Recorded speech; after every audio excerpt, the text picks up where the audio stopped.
be successful as a middleweight. Oscar De La Hoya, when he came from the Olympics, they said, okay, this is what we're going to do with Oscar De La Hoya. Keep him at 147 pounds. And that's exactly what they did. They kept him at welterweight, let him milk the division on all these old guys who were coming up in boxing. It got to the point where he had no more old guys he could beat on. He beat on all the young guys. He fought Paez. He fought all these young guys who were old, who were slow, and been into all these wars. Now once he got up into the elite level of welterweight, he had to start fighting these guys that he was supposed to be fighting coming up. Like, who was that? Ike Corte. Ike Corte was undefeated. He had to fight Ike Corte. And then you saw what happened in that fight. He got exposed. He avoided fighting Felix Trinidad forever. And then they finally had to make the fight. They never wanted to fight Felix Trinidad. Right. But he had no choice. And then he fought only a couple of more times before he actually went up to 154. But he's a natural middleweight. Oscar De La Hoya, his frame, everything is middleweight. But they know Oscar De La Hoya wouldn't survive against the guys who are at middleweight because they'd be way too big for him. That's why you put people at lower weights, so that they can use their size to their advantage. And all he did was fight small guys. Pernell Whitaker is small, but Pernell had boxing skills and beat him. He couldn't beat any of the elite fighters at a 147. Oscar De La Hoya. If you look back at his biggest victories in boxing, they're not against anybody. He fought Julio Cesar Chavez twice at 147 pounds. This is crazy. I mean, Chavez he's not even that 147 pound fighter. Exactly. So Oscar's career was really just a sham. He went to 154. His biggest victory in 154 was against Fernando Vargas, who he didn't want to fight forever until he saw Vargas get knocked down 5 times by Trinidad, get knocked down again, and his comeback fight, struggling to make weight. And then he said, okay, I'll fight Fernando Vargas. So his whole career has been like that. Right. And the same thing with Bernard Hopkins. Same thing he did. He milked the middleweight division instead of going up to 168 when it was time to go. Fight the guys like Harding and Antonio Tarver, all these young talented fighters that could give him problems. He didn't want to fight them. He wanted to stay at middleweight, fight these guys who were bums. If you go down Hopkins' records, he fought more bums than anybody in comparing himself with Carlos Monzon, Marvin Hagler, looking at the opponents they fought for their 20 defenses. He fought more bums. And then he fought Trinidad, who was a 154, small guy going up to 160. Oscar De La Hoya, small guy going up to 160, who was supposed to be a middleweight, but they put him up there, never fought at the weight. So that was it. And I mean, Hopkins, when he moving up in weight, he did it. They calculated his move up in weight. Like, if he was really serious, he'll be fighting Travaris Cloud. But that ain't gonna happen because he know he can't beat Travaris Cloud. Yeah, he's out of bounds. But he can't beat Travaris Cloud. He knows that. That's too physical of a fight. Pascal, he know he can outbox him. Pascal is simply to beat. He's a 5-round, 6-round fighter. He knew that going into the fight. That's why they chose Pascal over Travaris Cloud. He could fight Chad Dawson because he's seen Chad Dawson quit in fights. He saw that. And you saw the interview that Travaris Cloud did today. He said, man, Pascal ain't hurt, man. He was partying in Miami Club. We ain't hurt. Yeah, he put him out and said, man, he ain't hurt, man. Everybody was telling me he was partying in Miami while he was supposed to be hurt. Man, I don't believe it. I know. Bernard Hopkins is like that. That's his whole repertoire. is to get over. He fought Winky Wright at a weight. Winky Wright is not 175 pounds, but Winky Wright needed the money, and he still didn't beat Winky Wright, and they gave him the victory. Only victory I gave him credit for was Kelly Pavlik, but Kelly Pavlik can't beat a Bernard Hopkins because the only thing Kelly Pavlik can do is throw the 1-2. That's it. So,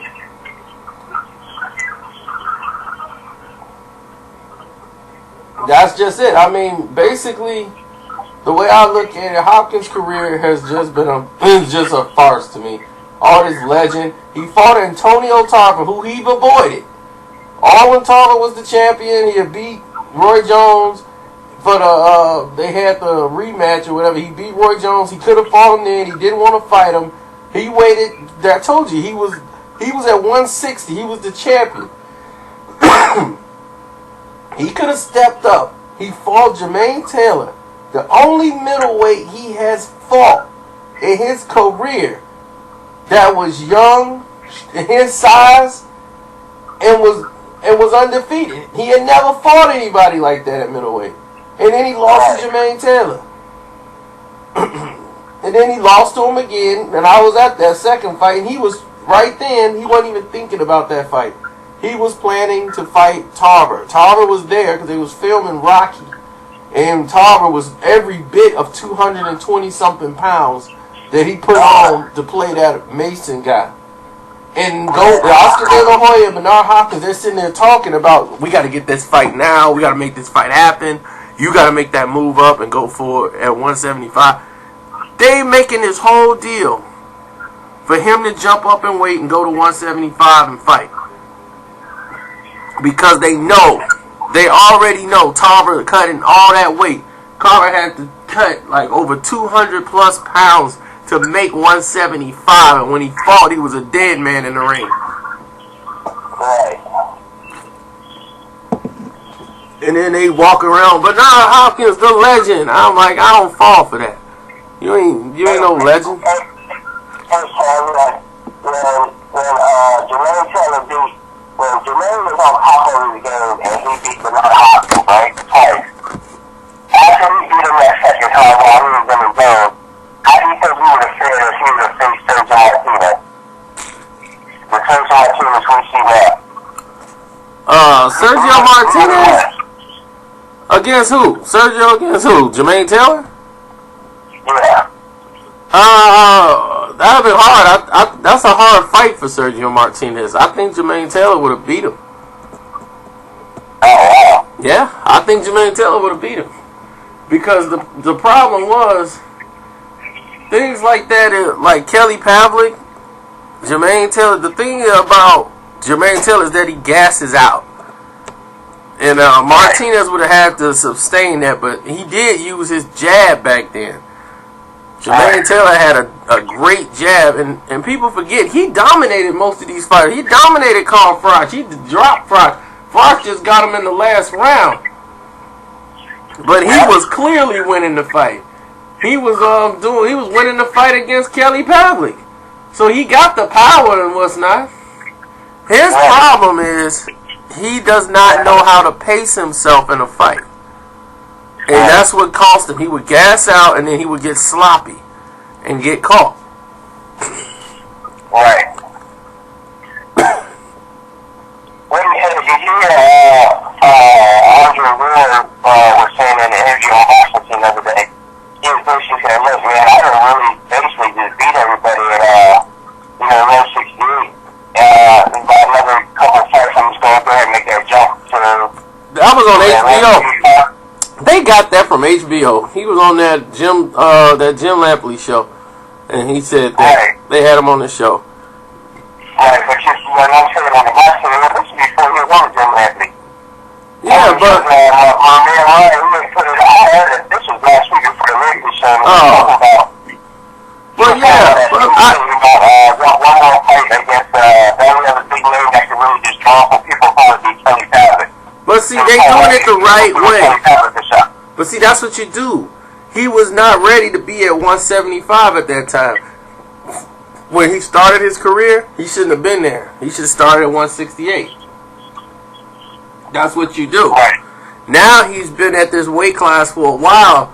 He's built up in size. Now he can go to 175 or 174 and be successful. And he can take these guys at 174, 175. And he'll be comfortable. Like if he fought Chad Dawson again. Yeah, but he'll beat them easy. He's more comfortable now than he was. See, his body's older. His body is more heavier. Used to being heavier. He'll be more stronger now than he was when he first started off at 174, 175 when he wasn't that good. Now his body is more solid. He's more older and he's gotten speed. He's gotten a lot smarter too in the ring. And like I said, if he fought Chad Dawson again, I think so. Tavares Cloud can be beaten. His last fight showed me he's been inactive. When you're inactive as much as he has, it's gonna present a lot of rust, and you won't be able to get off. And against Andre Ward, that'll be a great classic fight to make. But against Andre Ward, I swear, he will get frustrated. Ward frustrates you just like Mayweather does. They have a very similar thing what they do. They frustrate you so mad. You be so mad because you can't do what you want to do. And that's what they do. They focus mostly on taking away your advantage till you just shell up before they start doing what they want to do. Right. See, a lot of these younger fighters, they care about getting their offense going first and trying to get that going. But what happens when they take it away from you and you have to go to something else? See, a lot of them don't have a plan B. They only know one way. And with Chad Dawson, you know Chad Dawson is mental. If you take him out of the fight or bore him or distract him, he will give up. We've seen that happen in the past. He will mentally just shut down and just don't think he can win. And just trying to go, he's just going through the motions. That's what Sergio Martinez was trying to do with Chavez Jr. Get him so discouraged that he just quit. Right. But Ward, I think, could do well at 175 now. I think if he go up, because basically if he don't fight Butte and move up, it don't really mean nothing. He's already beat Froch. So, I mean, yeah, he can go up to 175. Because they was talking about him fighting GGG, and I mean, there's nothing in that fight for him. I mean, there's nothing in GGG brings nothing to the table right now. Let him fight these guys at 160. Right, let him fight these guys at 160 for a while, then let him move up, or let him go to 168 and fight Froch and fight some of these guys. I want to see Chavez and GGG at 160. That's the fight I want to see. Well, Chavez is looking for probably a year suspension. He's facing, and he's probably going to get a drug rehab thing where they, so he's going to be inactive for a while. Yeah. So with that, he's going to be super inactive, and after that, who knows? That's not going to happen. I can tell you right now. That's going to happen. That might be his next fight. Because it was supposed to have been this fight. Pirog will lose. And he will lose by knockout. So, and that was going to happen anyway. That's why they basically came up with this injury. They knew. They knew.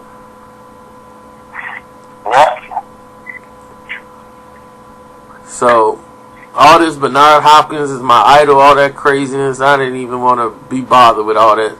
Andre Ward, I'll never fight Hopkins. I'm like, Hopkins will never fight you because he know he can't win. I got to credit him for that. He knows fights he can't win. He could have rematched Roy Jones a long time ago, but he knew he wasn't going to win. He waited till Roy Jones was basically beatable. Nobody really cared to ever see the fight again. And then let's do the fight now. He's more... So you know how many comments I got on this Kimbo Slice Roy Jones fight? Man, they been flooding my YouTube account with this. Like, man, we can't believe it. I mean, it's a joke of a fight. And, I mean, if you beat Kimbo Slice, what does that prove? I mean, who's next? He gonna fight Brock Lesnar or something? I mean, what is Roy Jones trying to prove? This ain't your way to get into the light heavyweight title. I beat a heavyweight, so they gotta give me a shot at the light heavyweight title now. Right. I mean, it's a joke. I don't even look at that anymore. I'm just looking more towards the real fights that we got, like Nikiosha versus Danier.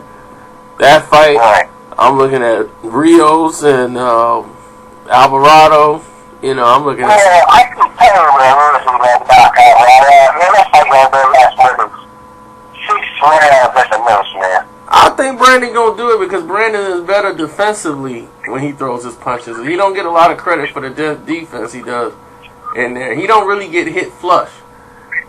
And that's the thing. When he throws his punches on the inside, he really puts his body and his head in a situation where he's not getting it knocked off. Alvarado brawls on the inside, but his head is there to be knocked off. He has no defense when he throws his punches. But here's the X factor. This is his first fight. At 140. Right, at 140. Here's a guy who's a big 140. And he's been at this weight class for a while, so we got to see, you know, what's going on. Hey, Kim, how do you think, how do you think Mikey Garcia, is Mikey Garcia still going to fight Orlando Salido? I believe they still going to do the fight. It's going to be on HBO, though, and not Showtime. Okay. Showtime was supposed to originally have a fight, but then they stabbed what's his name in the back, Top Rank, because they got mad because they had the September 15th date when they added the Chavez Jr. Martinez fight. Espinoza on Showtime start taking it all personal, like, oh, he gonna try to ruin my program. And he was like, you know, we had this date. And he's like, man, we've already wanted this date for a while. We put in for it.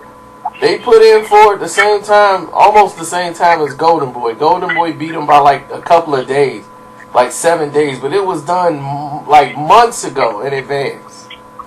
Both of them put it in months ago in advance. And Golden Boy won the date. So they had the date because they applied first.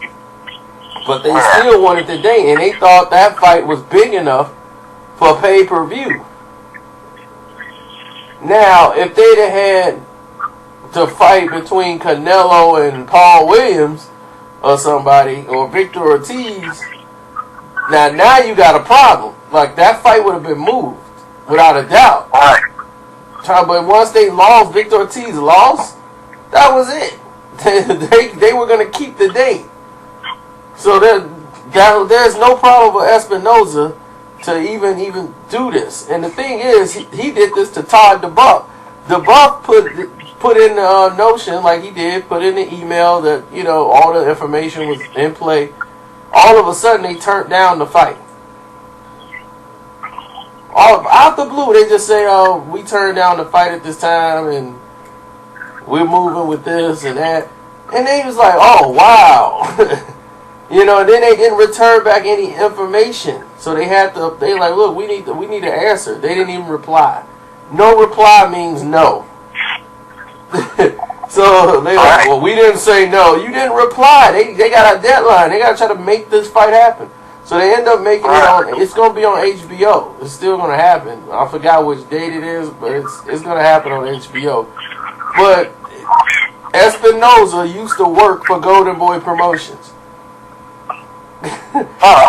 Yeah, now he's the president of Showtime. Why do you think all the Golden Boy fights mysteriously pop up on Showtime when last year they were on HBO? All these fights. Because Bob was upset with Golden Boy because he had all the HBO dates.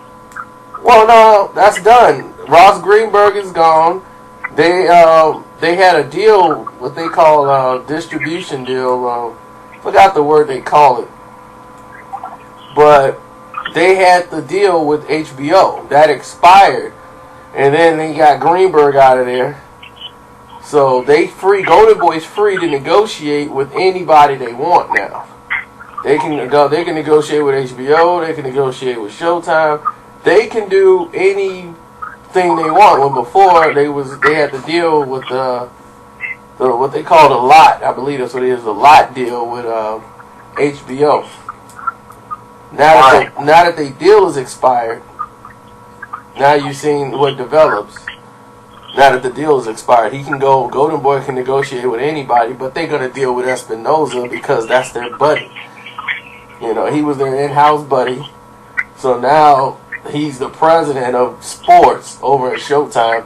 Here comes all the fights. Golden Boy is getting all the dates. Have you noticed that? Every fight is on Showtime is Golden Boy.